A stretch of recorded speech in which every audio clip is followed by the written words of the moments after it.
যদি নারী না থাকতো তাহলে দুই কবর আমাকে কোনোদিন কাঁদাইতো না। আমি দুইটা কবর দুইটা জায়গা দেখছি। রাবেয়ার বাড়ি আমাকে কোনোদিন কাঁদাইতো না। রাবেয়ার বস্তির বাড়ি আমি 6 বার দেখছি, 6 বার। 2500 মানুষ আমার কাছে কিতাবি এলেম নাই, কিন্তু চোখে দেখা আছে। রাবেয়ার বাড়ি আমাকে 6 বার কাঁদাইতো না।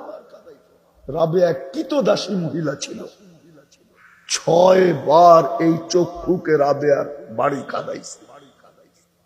আমি স্টেজে বসে বলতেছি, 6 বার আমাকে কাঁদাইছে। ফেরাউনের বাড়ির কৃতদাসীর কবর মাস্টার কবর আমাকে কোনোদিন কাঁদাইতো না। অ্যাড্রেস নিয়ে যান আমার কাছ থেকে, যার কবর থেকে এখনো সুগ্রাণ বাহির হয়, কিয়ামতের সকাল পর্যন্ত বাহির হবে। আল্লাহ রসুল মেরাজের রাতে যখন কবরের